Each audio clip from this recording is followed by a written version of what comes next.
मैंने 6 के 6 मैचेस जीते और मैंने किसी को एक गेम भी नहीं दी, मतलब 3 लव सबको दिए।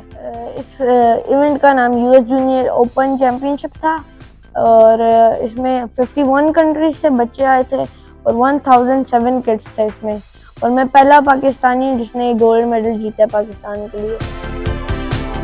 मैं जब स्कूल भी नहीं जाता था तब से मैंने स्क्वाश शुरू की हुई है लाकत बाग कोर्ट में। स्कूल में स्क्वाश कोर्ट्स नहीं थे, मैं फिर जाने लगा GHQ।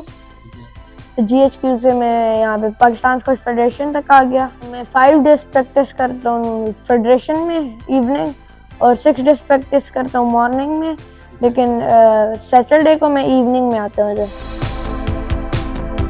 कोलंबियन के साथ टफ था बहुत, क्योंकि उसकी स्पीड बहुत थी, रीच बहुत थी, लेकिन मैं अपनी स्ट्रैटेजी की वजह से जीत गया था उससे। फाइनल ठीक था, मतलब इजी था फाइनल।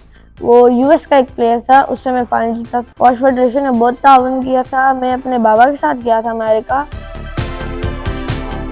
पाकिस्तान में अक्टूबर में अलबरका बैंक चैम्पियनशिप हुआ था, जहांगीर खान और नवीद आलम अंकल ने कराया था, और वो मैं फाइनल जीता था। 3 लव 3 सबको मैंने मतलब 3 लव जीता था। मैं मुस्तकबिल में वर्ल्ड ओपन और ब्रिटिश ओपन और यूएस ओपन के पाकिस्तान की नुमाइंदगी करना चाहता हूँ और मैं गोल्ड मेडल लाना चाहता हूँ। और ओलंपिक में मैं आगे आने वाले ओलंपिक में मैं पाकिस्तान की उधर भी नुमाइंदगी करना चाहता हूँ और पाकिस्तान को गोल्ड मेडल लेके आना चाहता हूँ।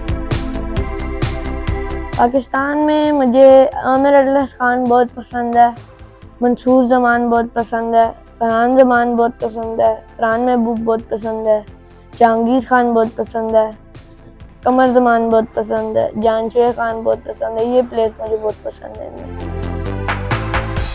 मेरा जो फर्स्ट स्पॉन्सर था वो बैरिस्टर दानियाल चौधरी अंकल थे। सेकंड स्पॉन्सर मेरा आर्मी और थर्ड स्पॉन्सर मेरा डनलॉप है। वो मतलब इतने प्राइस के रैकेट होते हैं जितने ये कस्टम टैक्स लगाते हैं, लाइक 4,60,000 इस बार लगा था टैक्स। मैं प्राइम मिनिस्टर साहब से ये कहना चाहूँगा कि जो हमारी स्पॉन्सर की चीज़ें आती हैं उस पर टैक्स ना लगाएंगे।